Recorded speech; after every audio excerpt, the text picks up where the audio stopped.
नहीं तो देखो, क्योंकि चार्ट तो मैंने भी फॉलो करना था और चीज़ें तो मैंने भी प्रैक्टिस करनी थी।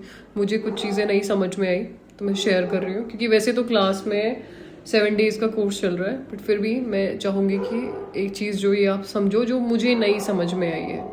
हालांकि ये मेरे खुद के काम से रिलेटेड है कि मैं काम क्या करती हूँ, है ना। हाँ, सो मुझे क्या नया चीज़ समझ में आई ना।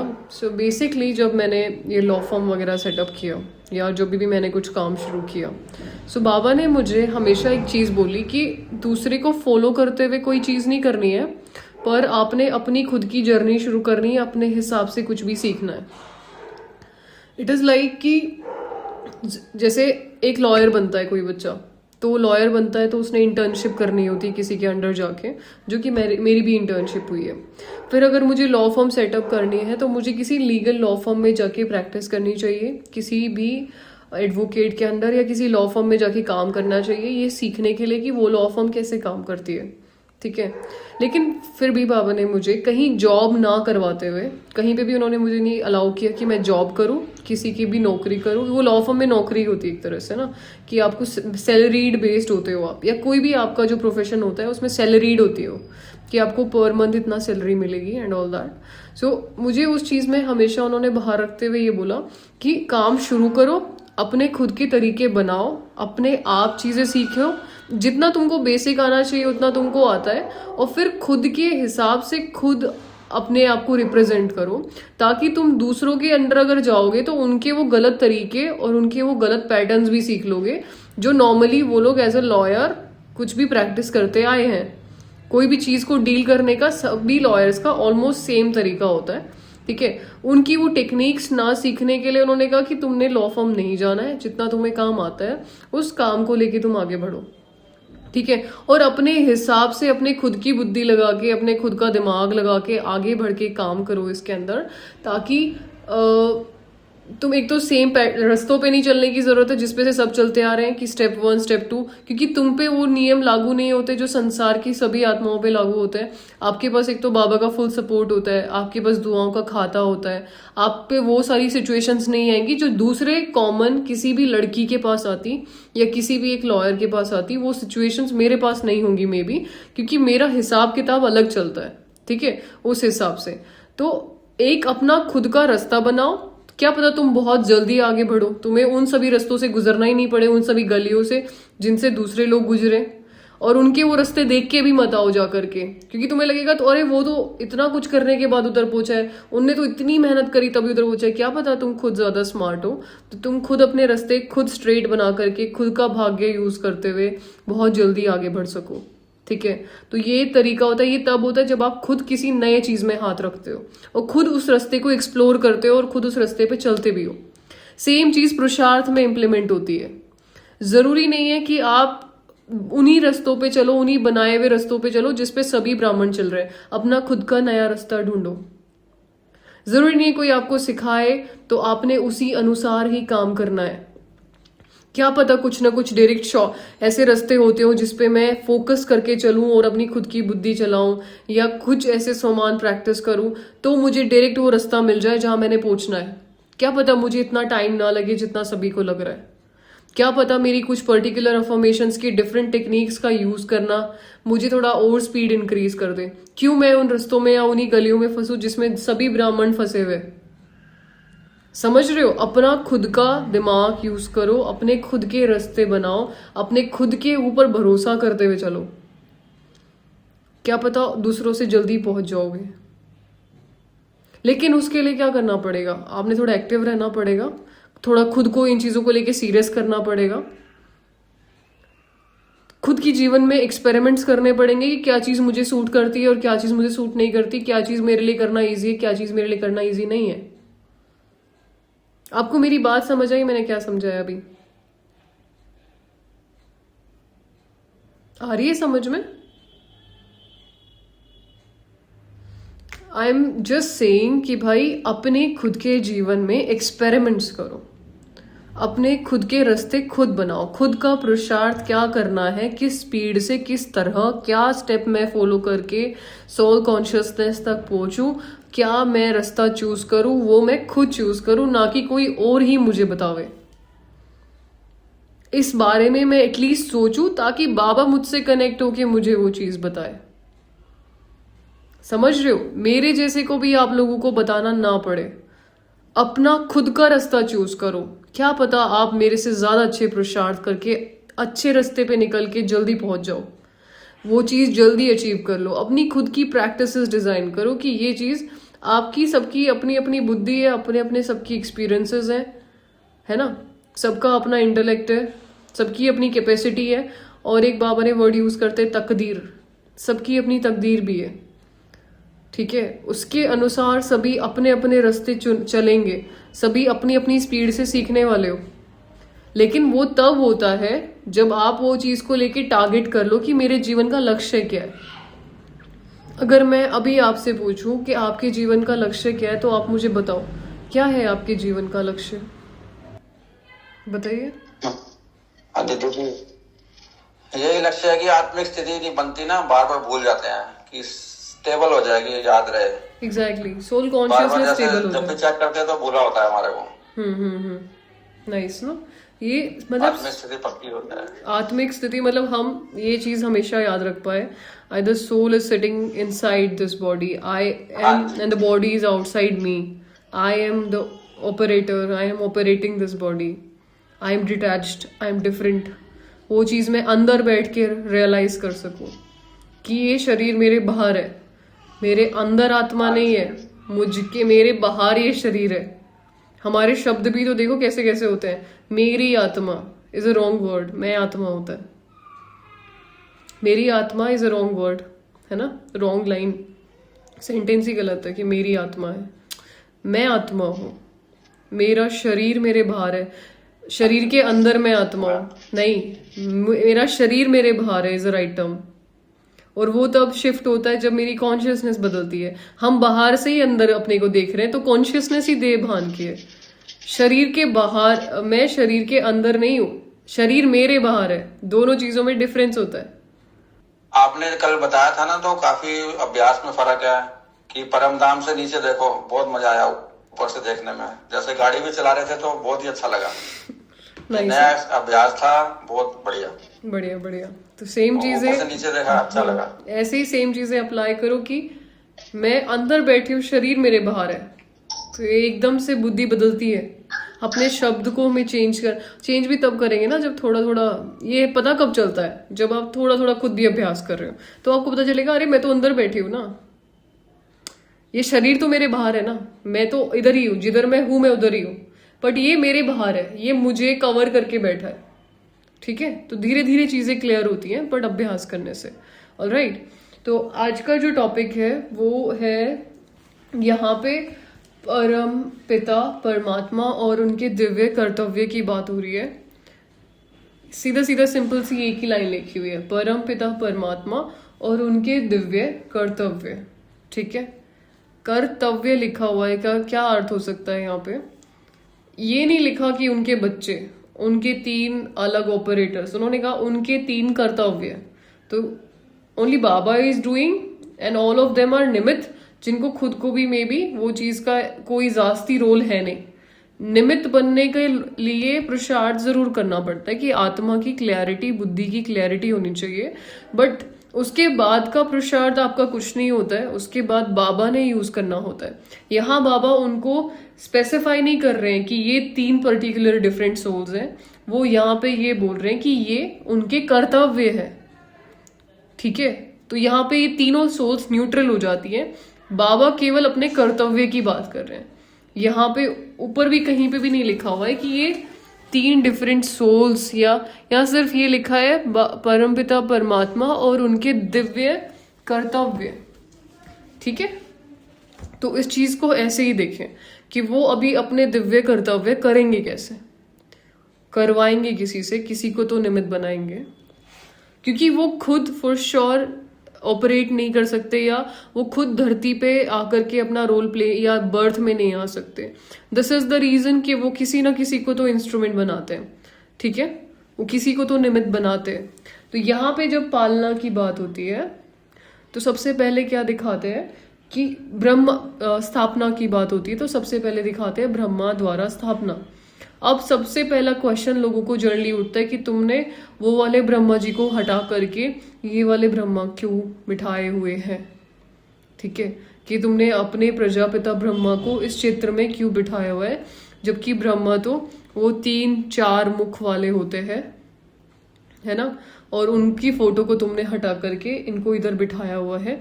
तो यहाँ पे हमें उन्हें क्लियरली समझाने की जरूरत है कि परमात्मा 3 इंस्ट्रूमेंट्स को यूज करते हैं या 3 कर्तव्य करते हैं, और इंस्ट्रूमेंट किसी धरती पे रहने वाले व्यक्ति को ही बनाते हैं, जिनको वो खुद आके नाम देते हैं ब्रह्मा।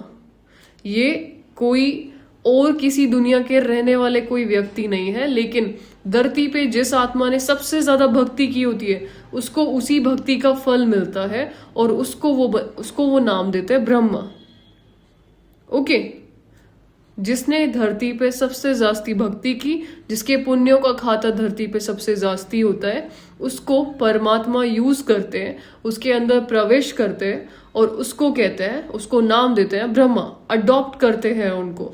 और मनुष्य सृष्टि के रचयिता एक मनुष्य को ही कहा जा सकता है। एक मनुष्य के द्वारा ही मनुष्य सृष्टि की स्थापना हो सकती है। निराकार के द्वारा मनुष्य सृष्टि की स्थापना इज इम्पॉसिबल, क्योंकि वो खुद निराकार है और वो देहधारी हो नहीं सकता। तो मनुष्य सृष्टि की स्थापना के लिए एक मनुष्य का अडॉप्ट होना जरूरी होता है। तो ब्रह्मा समझ आए, जो व्यक्ति ने सबसे जास्ती भक्ति की। ये भक्ति टर्म जब हम यूज करते हैं तब सामने वाले को इफेक्ट पड़ता है। और आज भी बाबा मुरली में कह रहे थे कि आप लोगों ने भक्ति सबसे जास्ती की है, उसका फल देने के लिए मैं आता हूं। तो भक्ति को डिक्लाइन नहीं करो कभी भी। ये नहीं कि कभी नहीं बोलो कि भक्ति गलत है। बाबा हमेशा मना करते हैं कि भक्ति वाले की भक्ति छुड़वानी भी नहीं है आपको। वो अपने आप समय के अनुसार ज्ञान समझ में आएगा तो अपने आप छोड़ेगा, नहीं छोड़ रहा है तो जबरदस्ती कोई को नहीं बोलो हो तुम तो भक्ति करते हो। Let them do something at least. कई बार क्या होता है, ब्राह्मण बच्चे तो ना ज्ञान सुन लेते हैं तो भक्ति छोड़ देते हैं, तो कुछ समय के बाद ज्ञान भी छोड़ देते हैं। अभी ना तो वो भक्ति कर रहे और ना तो वो ज्ञान सुन रहे, वो कहीं के नहीं रहे बेचारे। इसीलिए बेटर है कि कोई को बोलो नहीं कि भक्ति छोड़ो, वो अपने आप छोड़े। जब उसको ज्ञान समझ में आएगा वो अपने आप छोड़ेगा। कोई कर रहा है तो उसको ऐसे भी नहीं देखो हो भक्ति कर रहे हो। लेट देम डू देयर पुरुषार्थ ना, लेट देम वर्क आउट। कभी किसी को रोकना नहीं भक्ति से, बिकॉज उसमें भी कुछ और एक अलग रास्ता है वो भी, ठीक है। वो जब तक किसी की भक्ति पूरी नहीं हो सकती ना तब तक वो ज्ञान ढंग से सुन ही नहीं सकता, उनकी बुद्धि पे ज्ञान बैठ ही नहीं सकता। अब कोई भी आत्मा जब यज्ञ छोड़ के जाती है और दोबारा संसार में जाती है तो इसका मतलब भी यही होता है कहीं ना कहीं उसकी आत्मा की भक्ति पूरी नहीं हुई है। और भक्ति एक बहुत बेसिक आधार है, उसी आधार पे ज्ञान टिकता है। तुमने अगर भगवान को ढूंढा नहीं है, तुमने अगर चक्कर काटे नहीं है, तुम्हारे चक्कर पूरे हुए नहीं है, तुम लोग को भगवान के मिलने का वो बनेगा भी नहीं बेस। मिलने के बाद भी ऐसा टिकेगी नहीं बुद्धि। इट इज इंपॉर्टेंट कि उन आत्माओं की भक्ति पूरी हो। ऑलराइट, अगर हम अपने खुद के लौकिक घर में देखें तो पापा जैसे ज्ञान में आए, उनने हमें ज्ञान में लेके आए, वो ज्ञान से उतर गए और दोबारा भक्ति पे उतर गए, जास्ती भक्ति करने लगे उतर के। तो अभी मैं ये समझ सकती हूँ ना कि उनकी भक्ति बाकी थी, अभी उन्होंने वो पूरी करनी है। तो जैसे पूरी हो जाएगी, जब वो हमारी पूजा करना, नवरात्रे पे 9 व्रत रखना, ये सब कुछ उनका निपट जाएगा, तभी तो फिर वो दोबारा ज्ञान में आएंगे। बट इट इज इम्पॉर्टेंट कि उनको बोलो कि इट्स ओके, आप भक्ति कर सकते हो, कभी इसमें कोई मनाही नहीं करो। ये हमारा पर्सनली ये मानना है। दोनों तरफ से ना छूट जाए ना, फिर वो भगवान को याद ही नहीं करे, सोचो कैसे भी याद नहीं करे। तो ये चीज होती है। तो जिस मनुष्य ने सबसे जास्ती भक्ति की, सबसे श्रेष्ठ पुण्य कर्म थे, तो उनको भगवान ने चूज किया, उनके अंदर अवतरण किया, या उनको एज मनुष्य सृष्टि पर उनको चुन करके मनुष्य सृष्टि की स्थापना करने के निमित्त बने। वो आत्मा केवल इंस्ट्रूमेंट है। वो जो शरीर ब्रह्मा का चुना, वो केवल इंस्ट्रूमेंट चुने गए, उनके द्वारा करा परमात्मा नहीं। मनुष्य सृष्टि की स्थापना के लिए मनुष्य की भी आवश्यकता है, ठीक है। It is important to have a human body, then only he'll be able to establish a new different मनुष्य सृष्टि, that is going to be सतयुग, एक नई मनुष्य सृष्टि स्थापन करने के लिए। ओके, ये दुनिया पतित होती है और इसके अंतिम, वो अपने अंतिम जन्म में होते हैं। He is the most experienced soul also. उनने सब कुछ देखा था, गरीबी, अमीरी, बहुत जास्ती धन भी देखा, बहुत ज़्यादा सिचुएशंस देखी, मम्मी का ना, एक मदर का ना होना, ये भी एक्सपीरियंस किया, उसके बाद फादर का भी चला जाना, वो भी, बहुत सारी चीज़ें एक साथ जब किसी आत्मा में होती है ना, हमें पर्सनली ऐसा लगता है ब्रह्मा अर्थात अनुभवी, जिसके पास संसार के सभी अनुभव है। एक अनुभवी आत्मा ब्रह्मा कहलाती है। या ब्रह्मा बनने के लिए आपका अनुभवी होना जरूरी है।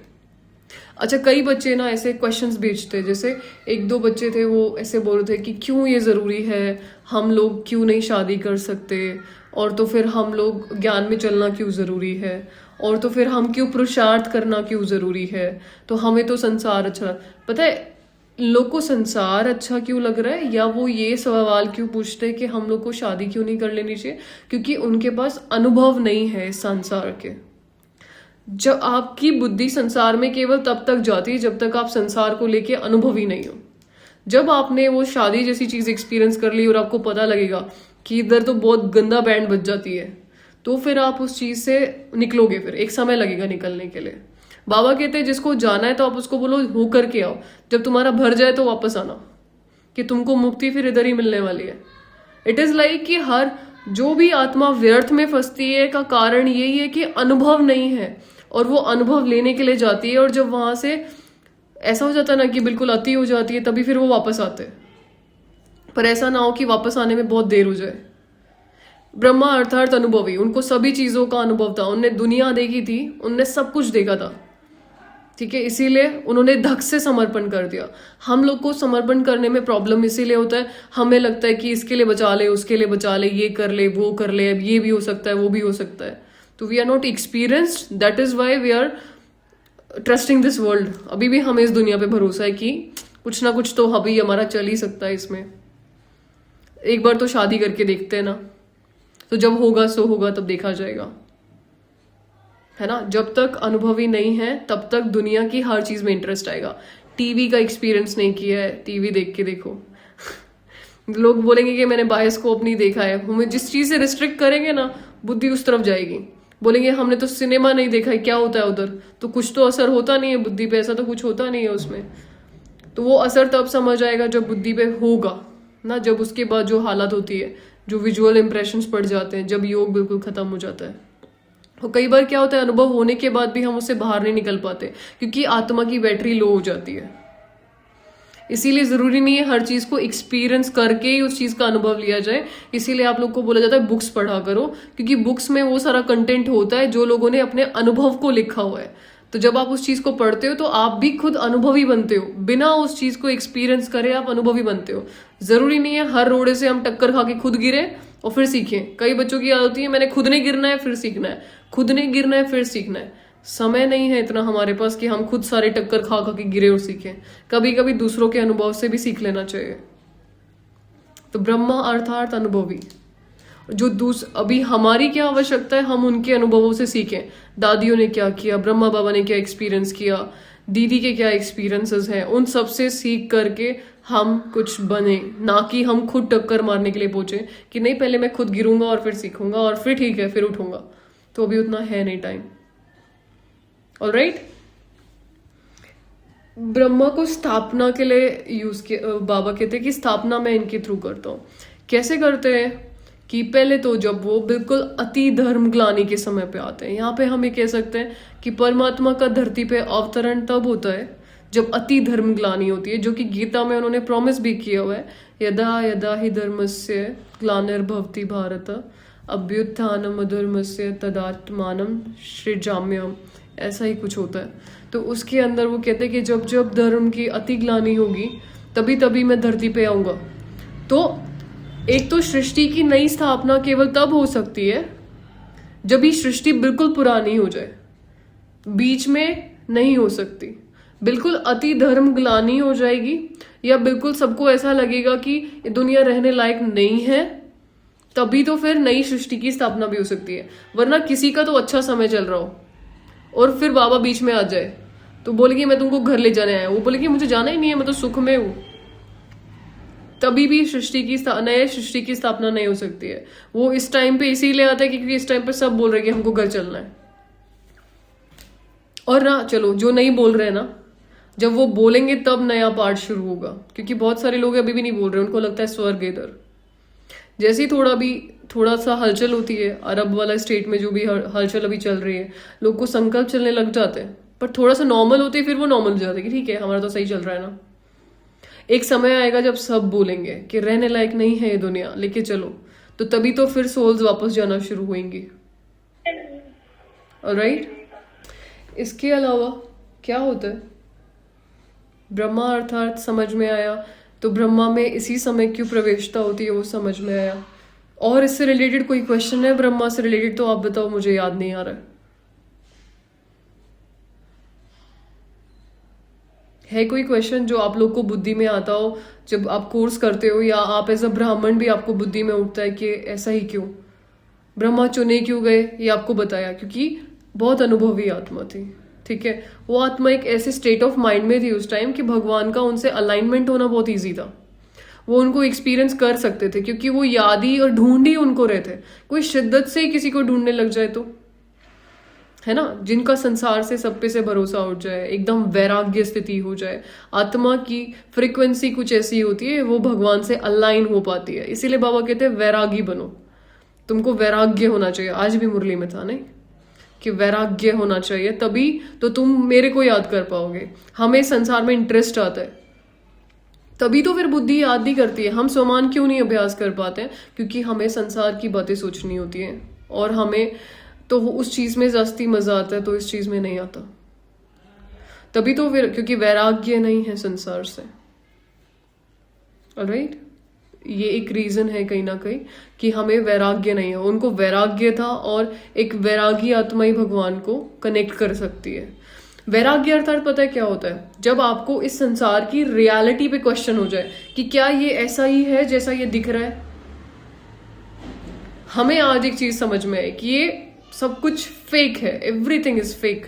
क्या कर रहे हैं हम, किसके लिए कर रहे हैं, सभी शरीर आपस में खेल सवाल करने में लगे हुए हैं। कल हम अपने कजन्स के साथ वहां गए थे किसी पार्क में, वो जो पार्क होता है जिसमें झूले वगैरह होते हैं, बहुत सारे अम्यूजमेंट पार्क टाइप्स।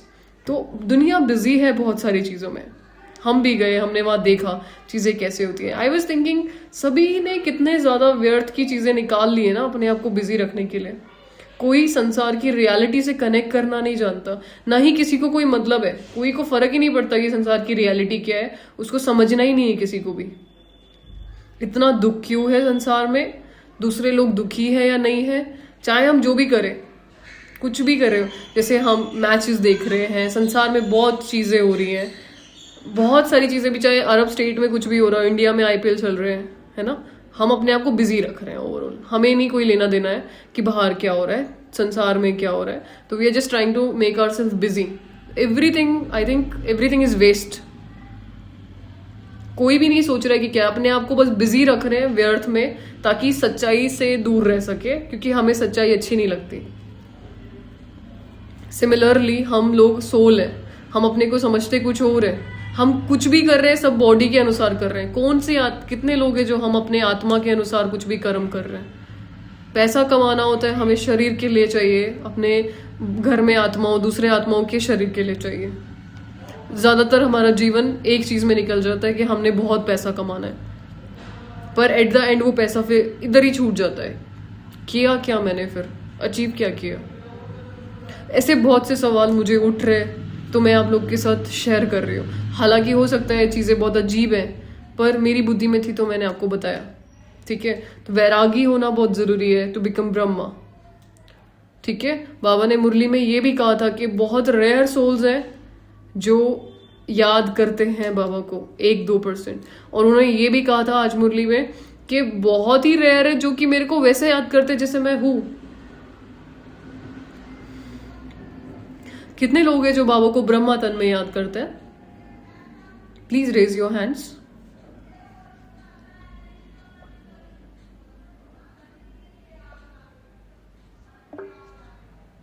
और कितने लोग हैं जो उनके ओरिजिनल रूप में उनको याद कर पाते हैं, जो उनको फील कर पाते हैं उसी निराकार फेस में, जिनको कंफर्टेबल नहीं होता कि वो देहधारी बने। दैट्स नाइस कि बहुत सारे लोग हैं जो ऐसा कर रहे हैं। ठीक है, मिक्स ऑफ हाँ, मिक्स्ड भी होता है कई बार, ठीक है, दैट्स ऑल्सो फाइन। बाबा ने मुरली में कहा था कि बहुत रेयर लोग हैं जो मुझसे वैसे याद कर पाते जैसा मैं हूँ, तो मेरे को किसी और तन में याद करते हैं, या तो दादी गुलजार में या तो ब्रह्मा बाबा में, ठीक है। बोलते वो तो मैं हूँ ही नहीं, वो तो उस फेस को देख के बात कर रहे होते हैं। तो ये चीज़ इज़ नॉट कूल। तो आप जब भी याद करो, और वो पता है निराकार में उनको कौन कनेक्ट कर पाएगा, किसको वो इमोशन फील होगा जो खुद भी निराकार होने की ट्राई कर रहा है। उसको खुद को पता होता है कि मैं निराकार हूं, तो मेरी जमेगी भी एक निराकार से। अगर मैं खुद बॉडी कॉन्शियसनेस में उनको बैठी हूँ ना, तो मुझे वो बॉडी में ही चाहिए एक, जिसको मैं हैंड शेक कर सकूं, जिसको मैं हग कर सकूं, मुझे सामने वैसे ही चाहिए फिर बाबा। पर अगर मैं थोड़ी भी सोल कॉन्शियस हूँ तो मुझे फिर वो बिंदी ही चाहिए, मुझे वो जमेगा नहीं कि वो किसी भी शरीर को यूज करके मुझे बात करे। तो सूक्ष्म वतन, हाँ, तो देखो सूक्ष्म वतन में बाबा को याद करना इज नॉट बैड, पर हमें हमेशा याद रखना चाहिए कि उस सूक्ष्म वतन में बाबा के तन में शिव बाबा बैठे हैं, तो वो खुद निराकार है जो उनके अंदर बैठे हैं। तो क्या आप मस्तक पे देख के बात कर पाते हो? जैसे यही होता है कि सब जैसे बाबा का बनता है कि बाबा अव्यक्त और एक वो ट्रांसपेरेंट बाबा सूक्ष्म शरीर में। तो जैसे बाबा से दृष्टि ले इसके बाद मतलब सीजन पत्ती भी है कि सीजन देखते कि ज्योति बिंदु शिव निराकार ब्रह्मा बाबा की करते, फिर उसके बाद आगे योग चल। चलो, इस बात में कोई बुराई नहीं है, ये प्रोसेस भी होता है और हमें सिखाया भी जाता है कि वो एकदम से हम कनेक्ट नहीं कर सकते हैं। लेकिन हमें हमेशा ये बात, क्योंकि अभी सारे आप लोग एक्सपीरियंस्ड हो गए हो ना, बड़े बच्चे हो गए, छोटे नहीं रहे हो बिल्कुल, तो इस चीज़ को समझो कि आपको सूक्ष्म वतन में भी निराकार बाबा के सामने बैठना आना चाहिए। समझ रहे हो? ब्रह्मा बाबा को याद करना इज नॉट बैड, पर फिर भी ब्रह्मा बाबा खुद ही मना करते थे, तो उनकी सुन लेते हैं ना। वो कहते थे मुझे नहीं याद करो प्लीज, तो उनकी बात का भी मान। हाँ, बात हम याद तो शिव बाबा को ही कर रहे, पर तन तो फिर भी बाबा का देख रहे ना, तन तो हम देख रहे ना। उसमें दृष्टि लेने में कोई दिक्कत नहीं है, उनसे बात करने में कोई दिक्कत नहीं है उनको, लेकिन फिर भी मुझे आत्मा को कनेक्ट करना आना चाहिए डायरेक्ट शिव बाबा से। मैक्सिमम टाइम्स हम ऐसा ना हो कि ब्रह्मा तन के थ्रू बाबा को याद करें, मैक्सिमम टाइम्स आपका ये होना चाहिए कि आप निराकार बाबा से कनेक्ट करो। तो ये आदत अगर थोड़ा थोड़ा करके अभी डालोगे तो आपको डिफरेंस समझ में आएगा।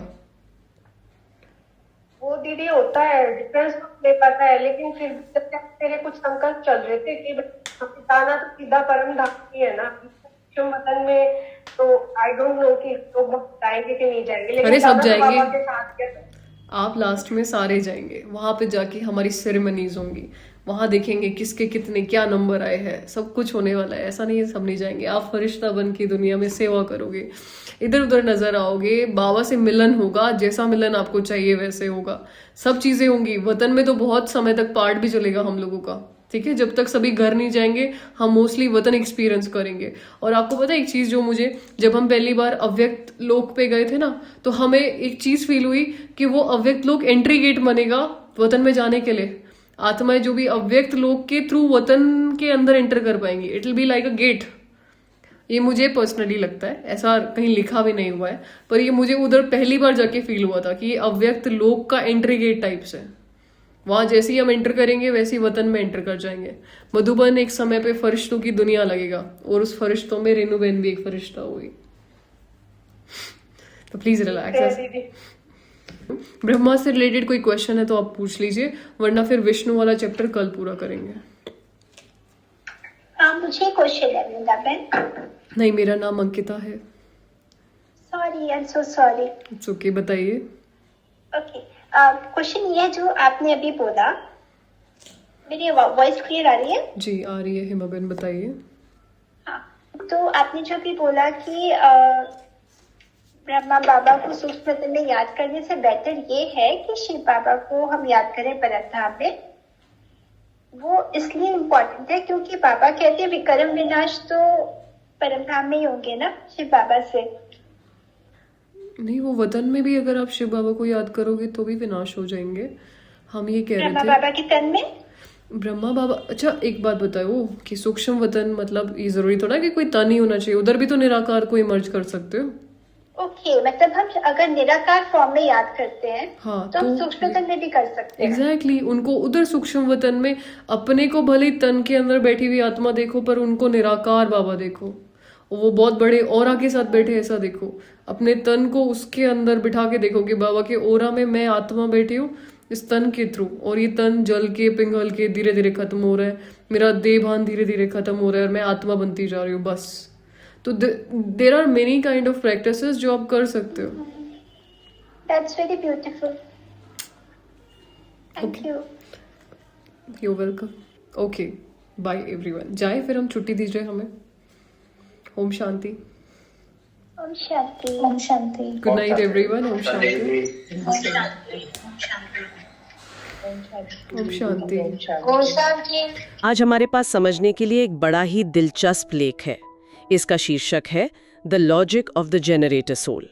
ये लेख एक बहुत गहरे सवाल की पड़ताल करता है कि एक साधारण व्यापारी दादा लेखराज को आध्यात्मिक इतिहास में ब्रह्मा की एक इतनी बड़ी भूमिका के लिए आखिर क्यों चुना गया। और लेख का दावा है कि ये चुनाव कोई चमत्कार या यूं कहिए कि भावना में लिया गया फैसला नहीं था, बल्कि इसके पीछे एक गहरा तर्क था। बिल्कुल, इस लेख का पूरा सार इसी एक शब्द पर टिका है, तर्क। ये कहता है कि ये चुनाव किसी के पसंद नापसंद पर नहीं, बल्कि आत्मा की योग्यता, उसके अनुभवों का कुल जोड़ और सबसे जरूरी एक खास तरह के वाइब्रेशनल अनुकूलता पर आधारित था। तो आज हमारी कोशिश इसी तर्क की परतों को खोलने और ये समझने की होगी कि लेख इस नतीजे पर पहुंचता कैसे है। ठीक है, तो फिर शुरू करते हैं। सबसे पहली और बुनियादी बात जो लेख साफ करता है वो ब्रह्मा शब्द का मतलब ही है।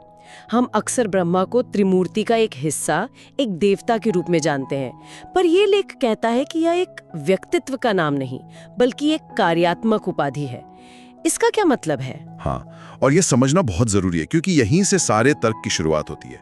लेख के मुताबिक ब्रह्मा एक जॉब टाइटल की तरह है, जैसे राष्ट्रपति या सीईओ। ये किसी का निजी नाम नहीं है। इसका शाब्दिक अर्थ है द जनरेटर या उत्पन्न करने वाला। अगर हम संस्कृत में इसकी जड़ों को देखें तो ब्रीह का मतलब है विस्तार करना और मन का मतलब है मन या चेतना। तो ब्रह्मा का मतलब हुआ वो सिद्धांत या वो शक्ति जो चेतना का विस्तार करती है। ये एक काम है, एक भूमिका है जिसे कोई आत्मा निभाती है। अच्छा, तो ये एक जॉब टाइटल जैसा है, पर क्या इसका मतलब ये है कि कोई भी ये भूमिका निभा सकता था या इसमें कुछ और भी था? क्योंकि अक्सर तो ब्रह्मा को सीधे ईश्वर ही मान लिया जाता है। लेख इस बारे में क्या कहता है? ये बहुत अच्छा सवाल है और लेख इसी भ्रम को तोड़ने की कोशिश करता है। लेख के अनुसार ब्रह्मा ईश्वर बिल्कुल नहीं है। देखिए, लेख भारतीय दर्शन के एक खास नजरिए को सामने रखता है, जिसके मुताबिक ईश्वर यानी परमात्मा या जिसे शिव कहा गया है, वो निराकार है, ऊर्जा का एक बिंदु जो जन्म और मृत्यु के चक्र से परे है। जबकि देवता जैसे ब्रह्मा वो साकार रूप में जन्म लेते हैं, वो इंसान के शरीर में आते हैं। तो इस तर्क के हिसाब से ब्रह्मा ईश्वर का एक माध्यम है, ईश्वर नहीं। ये निराकार और साकार का कॉन्सेप्ट थोड़ा मुश्किल है। क्या लेख इसे आसान बनाने के लिए कोई उदाहरण देता है? क्योंकि ये समझना बहुत जरूरी है कि ईश्वर और उनके माध्यम में क्या फर्क है। हाँ, और लेख में दी गई उपमा इसे बहुत आसान बना देती है। सोचिए, बिजली और बल्ब का रिश्ता। बिजली असल शक्ति है, लेकिन वो खुद रोशनी नहीं दे सकती। उसे रोशनी में बदलने के लिए एक बल्ब की जरूरत होती है। इस उदाहरण में ईश्वर बिजली है, निराकार ऊर्जा का स्रोत, और ब्रह्मा वो बल्ब है, साकार उपकरण, जिसके जरिए वो निराकार ऊर्जा दुनिया में काम करती है, यानी प्रकाश फैलाती है। तो ब्रह्मा उस निराकार और इस साकार दुनिया के बीच एक पुल की तरह है। बहुत खूब। इस मिसाल से तो बात बिल्कुल साफ हो गई है। तो अब हम जनरेटर वाली भूमिका पर आते हैं। जब हम उत्पन्न करना या सृजन सुनते हैं तो दिमाग में आता है कि शायद कोई नई दुनिया बनाई जा रही है। क्या लेख इसी बारे में बात कर रहा है? यहाँ पर लेख एक और दिलचस्प मोड़ लेता है। वो कहता है कि विश्व चक्र की शुरुआत में तो ब्रह्मा की भूमिका भौतिक सृष्टि को उत्पन्न करने की होती है। ये पारंपरिक समझ है, लेकिन लेख का मुख्य फोकस चक्र के अंत पर है, यानी हमारे मौजूदा समय पर। इस समय दुनिया को भौतिक रूप से फिर से बनाने की जरूरत नहीं है, वो तो पहले से ही है। लेख के मुताबिक जरूरत है दुनिया को पुनर्जीवित करने की। पुनर्जीवित करना, इसका क्या मतलब हुआ? क्या ये किसी तरह की मरम्मत जैसा है? आप ऐसा कह सकती हैं। लेख का तर्क है कि समय के साथ इंसानी चेतना अपनी मूल शुद्धता, शांति और शक्ति खो देती है। मूल्य खत्म हो जाते हैं, आत्माएं थक जाती हैं। तो पुनर्जीवित करने का मतलब है उस खोई हुई दिव्यता को फिर से स्थापित करना, आत्माओं को फिर से चार्ज करना, चेतना को फिर से सही रास्ते पर लाना। यह एक भौतिक नहीं बल्कि एक आध्यात्मिक निर्माण है। इसे ही लेख ने आध्यात्मिक सृजन कहा है। यह शरीर बनाने के बारे में नहीं बल्कि दिव्य चरित्र और दिव्य चेतना बनाने के बारे में है। अच्छा, तो अगर ब्रह्मा कोई भगवान नहीं बल्कि एक भूमिका है, एक इंसानी माध्यम, तो फिर ये सवाल उठता है कि इतने सारे लोगों में से दादा लेखराज ही क्यों? वो एक साधारण जौहरी थे। लेख इस गुत्थी को कैसे सुलझाता है? मैं तो किसी महान संत, राजा या किसी बहुत बड़े विद्वान की उम्मीद कर रही थी। और आपका ये सोचना स्वाभाविक है, लेकिन लेख यहीं पर सबसे क्रांतिकारी तर्क पेश करता है। वो कहता है कि ईश्वर का चुनाव करने का पैमाना इंसानी पैमाने से बिल्कुल अलग है। वो सामाजिक पद, शिक्षा, जाति या धार्मिक रुतबे को नहीं देखता। लेख के मुताबिक ईश्वर आत्मा का बायोडेटा देखता है, सांसारिक बायोडेटा नहीं। और वो बायोडेटा बनता है आत्मा के अनुभवों से, उसकी क्षमता से और उसकी वाइब्रेशनल परिपक्वता से। आत्मा का बायोडेटा, ये बहुत दिलचस्प है। तो दादा लेखराज के इस आध्यात्मिक बायोडेटा में ऐसा क्या खास था? लेख उनके जीवन के बारे में क्या बताता है? लेख के अनुसार उनका जीवन किसी भी मायने में साधारण नहीं था, बल्कि पूर्ण था। पूर्ण इस मायने में कि उन्होंने जीवन के हर रंग, हर विरोधाभास का अनुभव किया था। उन्होंने बहुत ज्यादा गरीबी देखी और फिर अपने दम पर अपार धन भी कमाया। बचपन में माता पिता का साया उठ गया तो कम उम्र से ही जिम्मेदारियों का बोझ उठाया। व्यापार की दुनिया का तनाव भी झेला और समाज में बहुत इज्जत भी कमाई। वो बहुत भावुक और दान पुण्य करने वाले थे, लेकिन साथ ही उनमें किसी चीज से मोह या लगाव नहीं था। ठीक है, उन्होंने जिंदगी में बहुत उतार चढ़ाव देखे, लेकिन ये सब अनुभव उन्हें इस खास भूमिका के लिए योग्य कैसे बनाते हैं? लेख इसका क्या वैज्ञानिक या तार्किक आधार बताता है? इसका तर्क मनोविज्ञान से जुड़ा है। लेख कहता है कि जिस आत्मा ने जीवन के दोनों ध्रुवों को, सुख दुख, अमीरी गरीबी, मान अपमान, गहराई से अनुभव कर लिया हो, वो स्वाभाविक रूप से तटस्थ हो जाती है। वो स्थिर और गहरी हो जाती है। ऐसी आत्मा न तो सफलता के घमंड में उड़ती है और न ही असफलता के दुख में डूबती है। उसे न तो किसी चीज का लालच होता है, न डर। लेख के हिसाब से ये भावनात्मक परिपक्वता का वो शिखर है जो इस भूमिका के लिए पहली और सबसे बड़ी जरूरत थी, क्योंकि जो माध्यम खुद स्थिर नहीं होगा वो दुनिया में स्थिरता कैसे ला सकता? यानी जिंदगी ने उन्हें हर तरह से तराशा था ताकि वो किसी भी परिस्थिति में स्थिर रह सके।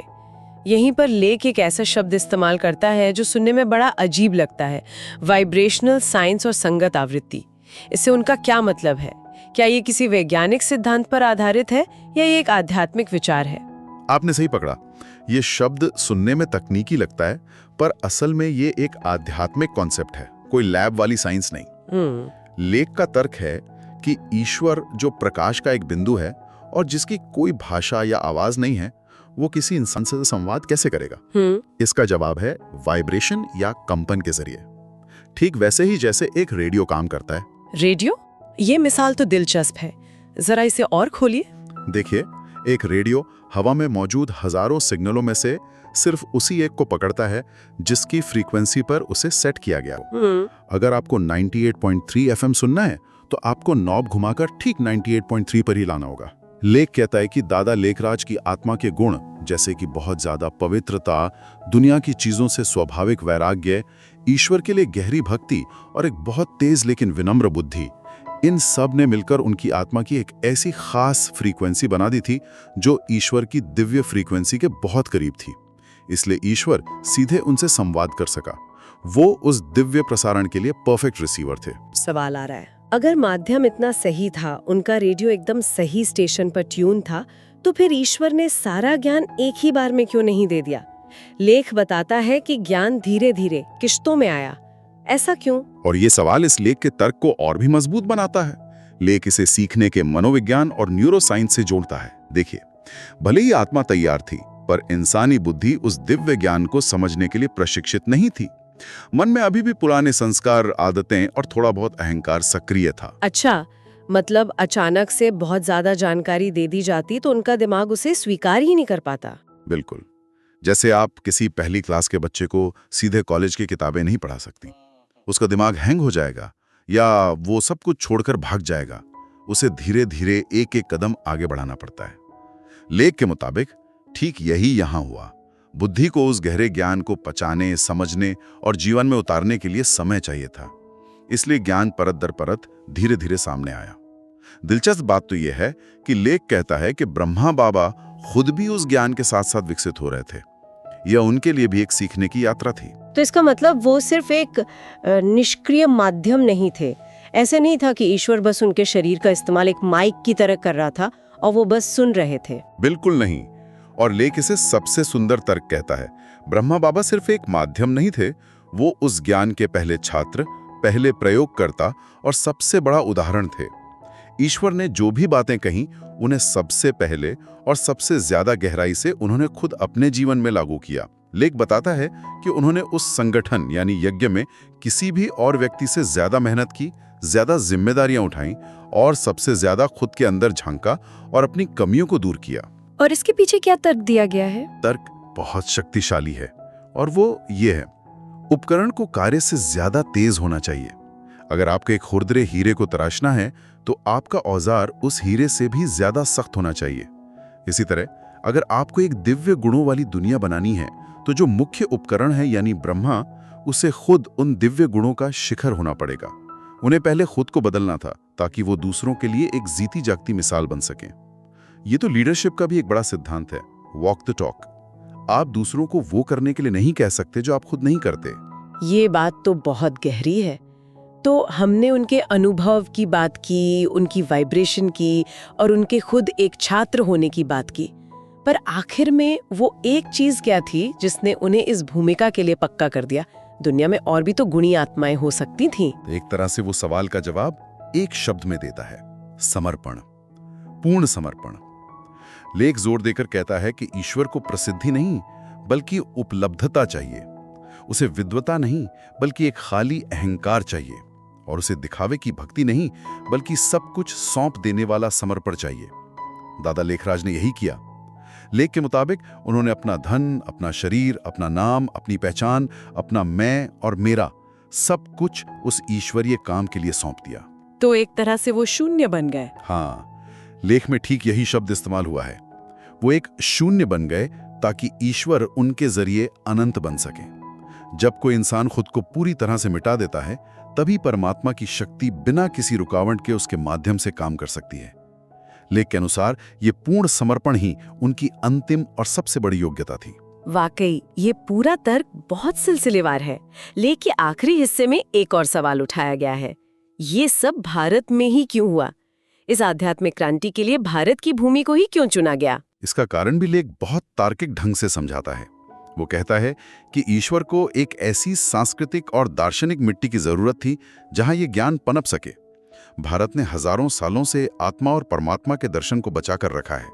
यहाँ के लोग कर्म के सिद्धांत को सहज रूप से समझते हैं। निराकार ईश्वर की पूजा की अवधारणा यहाँ पहले से मौजूद है, और भाषा भी एक बड़ा कारण है। संस्कृत और हिंदी जैसी भाषाओं में वो भाषाई गहराई और शब्द हैं जो इतने सूक्ष्म आध्यात्मिक ज्ञान को सही सही व्यक्त कर सकते हैं। और लेख में एक बहुत काव्यात्मक बात भी कही गई है इस बारे में। हाँ, वो ये है कि ईश्वर को एक ऐसी संस्कृति की जरूरत थी जहां मौन को भी उतना ही सम्मान दिया जाता था जितना कि ध्वनि को, जहां लोग बाहर के दुनिया के साथ साथ अपने अंदर झांकने के महत्व को समझते हैं।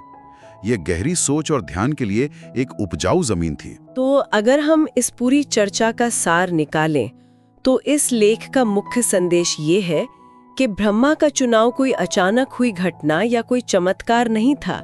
ये अनुभव, वाइब्रेशनल मैचिंग, समर्पण और आत्म परिवर्तन पर आधारित एक सोची समझी, तार्किक और लगभग वैज्ञानिक प्रक्रिया थी। बिल्कुल, जैसा कि लेख के आखिर में लिखा है, दादा लेखराज को ब्रह्मा का टाइटल नहीं मिला, बल्कि वो अपने कंपन, अपने अनुभव, अपने समर्पण और अपनी दिव्य पात्रता से ब्रह्मा बने।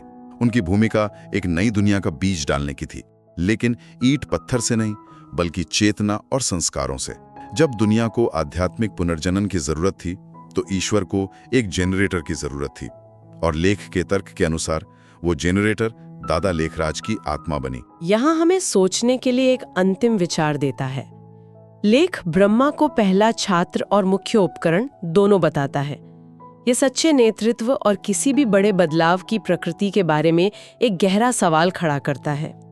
क्या जो किसी परिवर्तन का नेतृत्व करता है उसके लिए यह भी जरूरी है कि वो खुद उस प्रक्रिया से सबसे ज्यादा और सबसे गहराई से गुजरे और बदले? क्या सबसे बड़ा लीडर हमेशा सबसे बड़ा छात्र भी होता